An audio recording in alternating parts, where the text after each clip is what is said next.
Hello student, welcome to our YouTube channel AKMT course. आज हम class 10th का chapter 5 arithmetic progressions का exercise 5.1 का क्वेश्चन नंबर 1 को सॉल्व करने वाले हैं। आइए इसको सॉल्व करते हैं। जो क्वेश्चन नंबर 1 है बोल रहा है, in which of the following situations does the list of the number involve main and arithmetic progression and why. कुल मिला के सीधे सीधे अगर मैं कहूं तो ये टोटल 4 क्वेश्चन है। इनमें हमको ये बताना है कि कौन सा अर्थमेटिक प्रोग्रेशन है, मतलब कौन सा एपी है, ठीक है ना। चारों में से कौन सा एपी बना रहा है या फिर कौन सा एपी है और कौन सा नहीं है, ठीक है ना। यस और नो में पहले आंसर देना है, उसके बाद एपी बना के भी दिखा देना है, ठीक है ना। एपी जो होगा उसमें मैक्सिमम 3 से 4 टर्म तक आप बना के दिखा सकते हैं, ठीक है ना। चलिए पहले क्वेश्चन को पढ़ते हैं, ठीक है ना। पहले क्वेश्चन को सॉल्व कर लेंगे, उसके बाद दूसरे वाले को सॉल्व करेंगे, फिर हम तीसरे को सॉल्व करेंगे। बहुत ही आसान क्वेश्चन है। बोला है the taxi fare after each kilometre when the fair is 15 rupees for the first kilometre and 8 for each additional kilometre, ठीक है ना। देखिए कोई एक टैक्सी है जिसका जो किराया है, ठीक है ना, किराया है जो पहले मान लीजिए यहां से टैक्सी चल रहा है, ठीक है ना। ये इसका क्या है, इनिशियल पॉइंट है, ठीक। और ये टैक्सी है, ये इसका क्या है, इनिशियल पॉइंट है, ठीक है ना। तो यहां से लेके अच्छा समझिएगा, ठीक है ना, यहां तक उसका जो डिस्टेंस है वो है 1 किलोमीटर, ठीक है ना। और इस 1 किलोमीटर का जो चार्ज है वो फिक्स है, कितना, 15 रुपीज। बोल रहा है the taxi fare after each kilometre when the fair is 15 rupees for the first kilometre, ठीक है ना। मतलब फर्स्ट किलोमीटर के लिए 15 रुपीज फिक्स है, ठीक है ना। उसके बाद 1 किलोमीटर के बाद जितना भी किलोमीटर जाएगा ना, ठीक है ना, तो वो 8 रुपया लेते जाएगा 1 किलोमीटर में, ठीक है ना। जैसे यहाँ पास 1 किलोमीटर का हुआ 15 रुपीज, तो यहां से लेकर और यहां तक का डिस्टेंस मान लीजिए 2 किलोमीटर, ठीक है ना। मतलब 1 किलोमीटर यहाँ का हुआ, 1 किलोमीटर यहाँ भी है, ठीक है ना। इसका भी 1 किलोमीटर, ठीक है ना। तो 1 किलोमीटर चलने के बाद 1 किलोमीटर और चलेगा ना, ठीक है ना।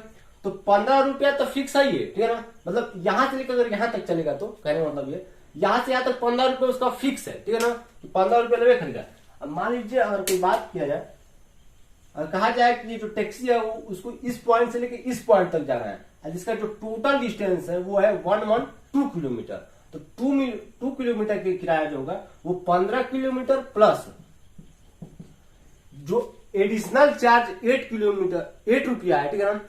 अगले किलोमीटर के लिए एडिशनल चार्ज है उसका है 8 रुपीज, ठीक है ना।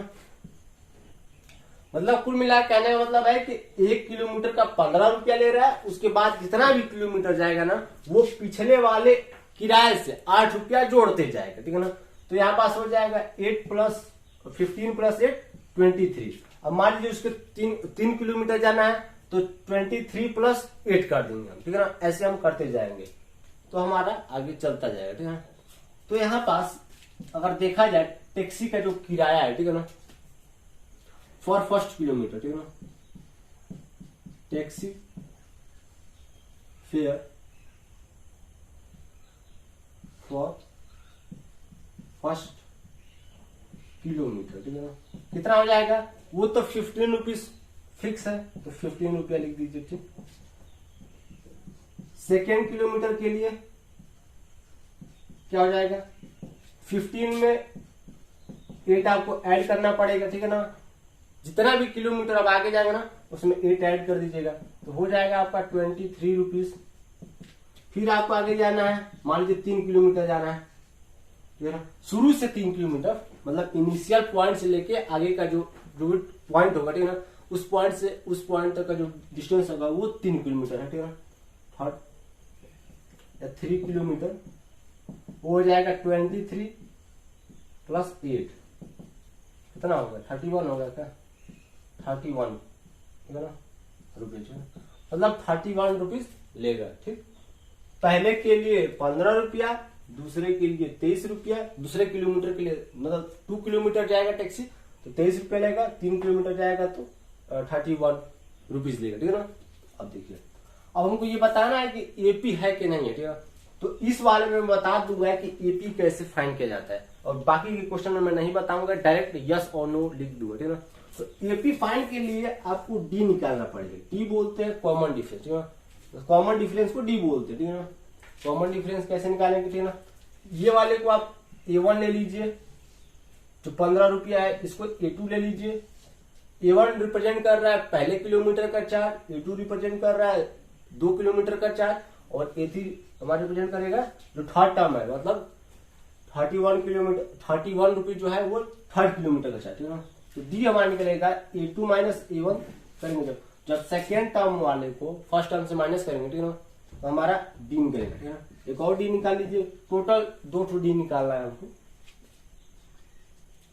देखिए मैक्सिमम 3 टर्म तो लेते ही जाइए, ठीक है ना, ताकि 2 डी निकाल देंगे और दोनों डी जो दोनों कॉमन डिफरेंस है अगर इक्वल आ गया, ठीक है ना, मतलब एक और डी निकलेगा A3 माइनस A2 से, ठीक है ना। टोटल 3 टर्म है, तो 3 टर्म है तो 2 कॉमन डिफरेंस मिलेगा हमको। तो इसको सॉल्व करते हैं। A2 माइनस यानी 23 माइनस 15 करेंगे, ठीक। उसके बाद 31 माइनस 23 करेंगे, सॉल्व करेंगे तो यहाँ पास 8 आ जाएगा और यहाँ पास भी 8 ही आएगा, ठीक है ना। तो कॉमन डिफरेंस अगर यहाँ पास देख लीजिए, कॉमन डिफरेंस अगर सेम है, इक्वल है, तो ये हमारा एपी है, ठीक है ना। यहाँ पास आप लिख लीजिएगा, D is equal, so it is AP, ठीक है ना। डी इक्वल है इसलिए एपी है। आप एपी भी लिख सकते हैं, एपी इक्वल टू पहले 15, फिर कामा 23, कामा 31, फिर डॉट डॉट डॉट। अब ये तो हमको पता नहीं है कितना किलोमीटर जाएगा वो, इसलिए आप डॉट डॉट लिख दीजिएगा।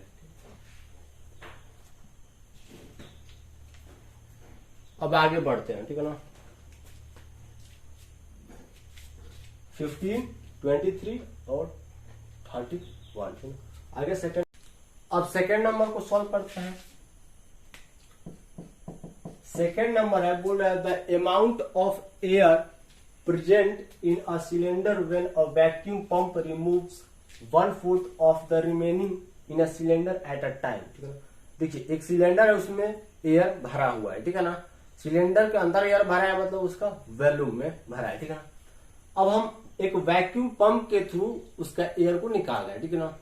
तो एक टाइम में जितना में निकालते हैं ना, अच्छा समझिए, ठीक है ना, तो वो दूसरे टाइम में उसके 1/4 बच जाता है, ठीक है ना। मतलब आप फर्स्ट टाइम निकालें, मान लीजिए उसका इनिशियल वैल्यू v है तो v निकाल रहे हैं, ठीक है ना। आप लेट कर लीजिएगा, इसका इनिशियल वैल्यू v है, ठीक है ना। तो मान लीजिए आप इतना एयर निकाल रहे हैं एक टाइम में, ठीक है ना।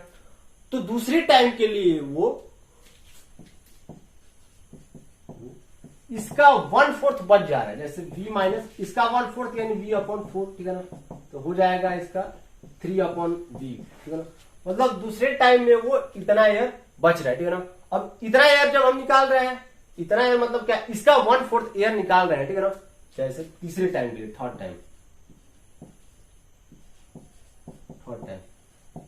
में जब हम उसको निकाल रहे हैं, ठीक है ना, मतलब एयर को निकाल रहे हैं, तो इसका 1/4 बच रहा है, ठीक है ना।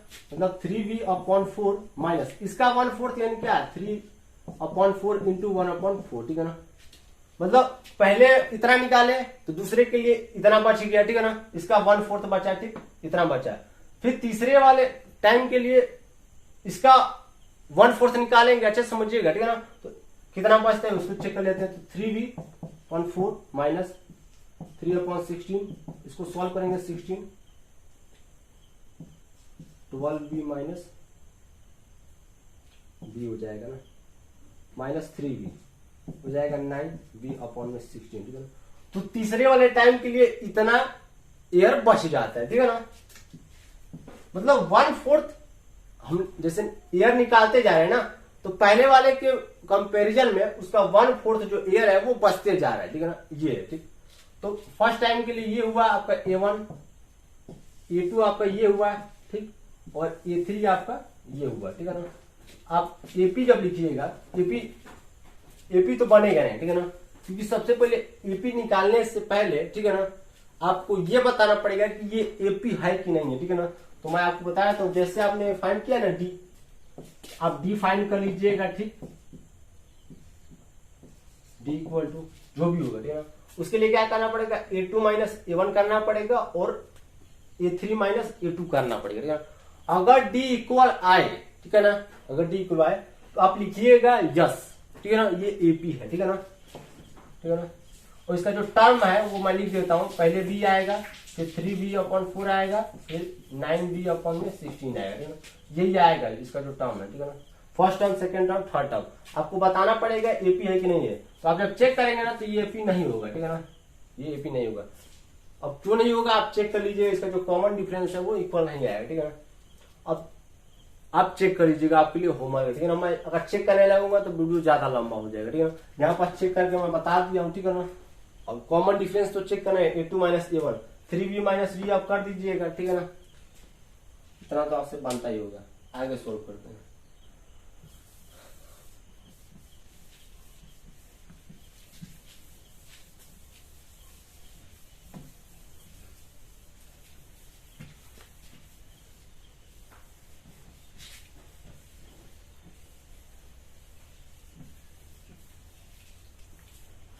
अगला क्वेश्चन है, बोल रहा है क्वेश्चन नंबर 3,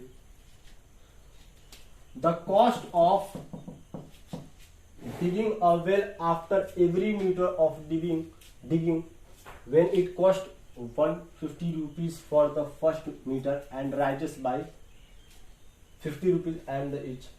कुल मिला कहने का मतलब है कि एक कुएं को हम खोद रहे हैं, हम नहीं खोद रहे हैं, मतलब कुआं खुदाई चल रहा है। एक मान लीजिए यहाँ पास 1 मीटर हुआ, ठीक, ये दूसरा मीटर हुआ, ये तीसरा, चौथा, ठीक है। तो जो 1 मीटर का जो कॉस्ट है, शुरुआती का 1 मीटर, 1 मिनट मैं गलती लिख देखा, ऊपर से मेरे को लिखना चाहिए ना, ऊपर से, ठीक है ना, क्योंकि ऊपर से इन्हें कुआं खुदाई होता है। इसका जो शुरुआती वाला जो कॉस्ट है, ठीक है ना, वो है 1 मीटर, ठीक है ना। फर्स्ट 1 मीटर कॉस्ट, ठीक है ना, वो है 150 रुपीज। उसके बाद दूसरे मीटर के लिए पहले मीटर का जितना खुदाई है ना उसमें आपको 50 ऐड कर देना। यहाँ पास बोला है ना कि राइजेस बाय 50 रुपीज, ठीक है ना। यानी कॉस्ट ये फर्स्ट मीटर के लिए, मान लीजिए आपको सेकंड मीटर के लिए निकालना है, ठीक है ना। कॉस्ट ये फर्स्ट मीटर के लिए, ये सेकंड मीटर के लिए जो कॉस्ट होगा 150 प्लस 50 कर दीजिए, हो जाएगा आपका 200, ठीक है ना। उसके मान लीजिए आपको निकालना है थर्ड मीटर के लिए, ठीक है ना, मतलब फर्स्ट मीटर के लिए, सेकेंड मीटर के लिए और 3 मीटर के लिए, ठीक है ना। इसका जो कॉस्ट आपको निकालना है तो हो जाएगा 200 प्लस जो पिछला वाला है उसमें आपको 50 ऐड कर देना है, तो हो जाएगा 250, ठीक है ना। तो ये आपका कॉस्ट होते जाएगा, ठीक है ना। मतलब आपका जो A1 है वो मिला 150, A2 जो मिला वो मिला है 200 एंड जो A3 मिला, मैं 3 जो निकाल के दिखा रहा हूँ, वो है 250, ठीक है ना। ये आपका इस प्रकार से मिल गया, AP इस प्रकार से मिल गया। आपको बताना है कि ये AP है कि नहीं है, ठीक है ना। तो आपको क्या निकालना पड़ेगा, D निकालना पड़ेगा, ठीक है ना, D निकाल दीजिएगा, ठीक है ना। 200 A2 माइनस A1 होता है, तो 200 में 150 माइनस करेंगे तो कितना बचेगा, 50 बचेगा। फिर 250 में 200 माइनस करेंगे तो 50 बचेगा, मतलब D इक्वल है, मतलब इट इज AP, है ना। हियर जो कॉमन डिफरेंस है वो इक्वल है, भाई डी का वैल्यू 50-50 आएगा, मतलब इक्वल है, सो इट इज AP। और AP आप लिख दीजिएगा कैसे, शुरुआत कहां से हुआ, 150 200 250 डॉट डॉट डॉट डॉट, कहां तक जाएगा हमको खुद नहीं मालूम है, ठीक।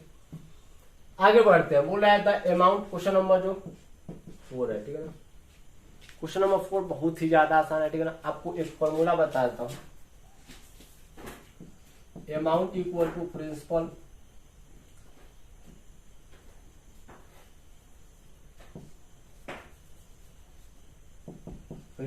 प्लस प्रिंसिपल इंटू ब्रैकेट के अंदर 1 प्लस R अपॉन 100 टी यानी टाइम होता है, ठीक है ना। ये अमाउंट का फॉर्मूला होता है, ठीक है ना। इसी फॉर्मूला पे हमको पुट कर देना है। बोल रहा है the amount of a money in the account every year when 10,000 is deposited at compound interest at 800% per annum। देखिए ना, क्वेश्चन हमको समझ में आया ना आपको समझ में आया, मैं अपने हिसाब से समझाता हूं। जो डिपॉजिट करते हैं ना उसको बोलते हैं प्रिंसिपल, यानी मूलधन आपका कितना है, ठीक है ना। ये आपका धन है, मूलधन है, ठीक है ना। 10,000 रुपया आप कहीं भी बैंक अकाउंट में डिपॉजिट करने चाहेंगे या फिर जितना भी डिपॉजिट करने जाएंगे वो आपका मूलधन है, आपका धन है, ठीक है ना। आप उतना पैसा तो दे ही रहे हैं बैंक को, ठीक है ना। वो आपका क्या हुआ, प्रिंसिपल हुआ, ठीक है ना। प्रिंसिपल यानी मूलधन, ठीक। उसके बाद 8% ये रेट है, इंटरेस्ट, ये क्या है, रेट है कि 8% का जो इंटरेस्ट है वो हर साल मिलेगा, ठीक है ना। जो भी कस्टमर होगा, ठीक है ना, बैंक में जमा करेगा, अगर मान लीजिए 10,000 जमा कर रहा है, डिपॉजिट कर रहा है, तो उसको 8% रेट, उसका रेट है कि इंटरेस्ट, मतलब 8% इंटरेस्ट मिलेगा, ठीक है ना।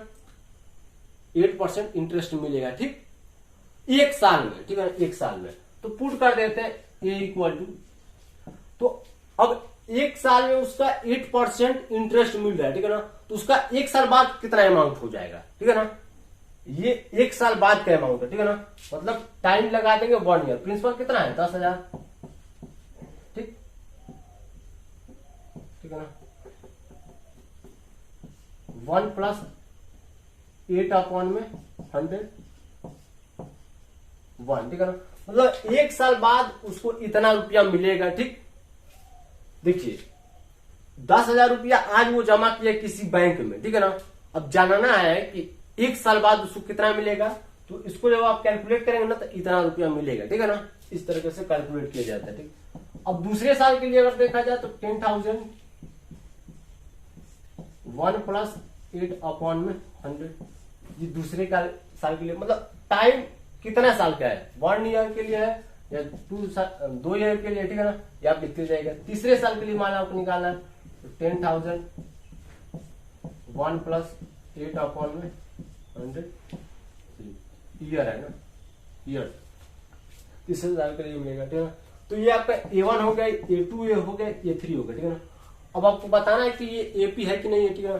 तो कैसे बताएंगे, सबसे पहले तो D नहीं यार, D = A2 - A1 करेंगे, ठीक, सबसे पहले। और इसका वैल्यू फाइंड करेंगे, ठीक है ना। इसका वैल्यू आप फाइंड कर लीजिएगा। फिर एक और D निकालिएगा, A3 - A2 करके, वो भी फाइंड कर लीजिएगा। अगर ये दोनों इक्वल आ जाए तो AP है, नहीं आए तो नहीं इक्वल, मतलब AP नहीं है, ठीक है। तो आपको हिंट बताया था आपको, ठीक है ना। देखिए इसका ये वाला जो टर्म है वो सेम है, ठीक है ना। तो आप मान लीजिए इतने की जगह पे A, आपको मैं बताया था A, ठीक है ना। तो A की पावर 1 कीजिए, कामा, इसको मान लीजिए A, और इसका पावर 2 है, कामा, इसको मान लीजिए A का पावर 3 है। तो A² - A को सॉल्व किया जा सकता है, कभी नहीं सॉल्व किया जा सकता। A³ - A² को सॉल्व किया जा सकता है, तो माइनस तो नहीं कर सकते ना। हाँ, मल्टीप्लाई होता तो आप कर सकते हैं। अगर पावर सेम होता तो सॉल्व किया जा सकता, पावर डिफरेंट है। मतलब यहाँ पास आप देख रहे हैं कि अगर ये वाला टर्म सेम है लेकिन पावर डिफरेंट है, ठीक है ना, तो देखिए इसमें तो सॉल्व किया जा सकता है भाई, ये तो नंबर फॉर्म है, ठीक है ना। लेकिन अगर इसको वेरिएबल के फॉर्म में देखा जाए तो नहीं सॉल्व किया जा सकता, ठीक है ना। अगर इसके जगह पे आप ये मान लीजिए, ठीक है ना, और इसका पावर सॉल्व करेंगे तो नहीं जाएगा, ठीक है ना। तो शॉर्ट फॉर्म के लिए अगर आपको लेट करना है तो इसके जगह पे आप लेट कर लीजिए A, उसका पावर 1, जैसे इसको बहुत लोगों से नहीं कैलकुलेट करते बनता हुआ, ठीक है ना। तो A² - A कर लीजिए, ठीक है ना। फिर A³ - A² कर लीजिए, तो उसका वैल्यू वही आएगा, ठीक है ना। तो कॉमन डिफरेंस तो सेम नहीं हुआ, ठीक है ना। मतलब कॉमन डिफरेंस सेम नहीं हुआ मतलब क्या, ये AP नहीं है, ठीक है ना। No, it is not AP, this is not AP, not AP, ठीक है ना। ये AP नहीं है, ठीक है। आपको टर्म लिखना है तो लिख लीजिएगा A1 ये है, A2 ये है, A3 ये है, ठीक है ना। देखिए AP नहीं है, ठीक है ना।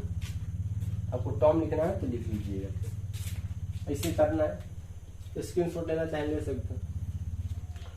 अगर वीडियो अच्छा लगे तो हमारे चैनल AKMT कोर्स को सब्सक्राइब कीजिए, लाइक कीजिए और अपने दोस्तों के पास शेयर कीजिए। मिलते हैं अगले वीडियो में अगले क्वेश्चन के साथ।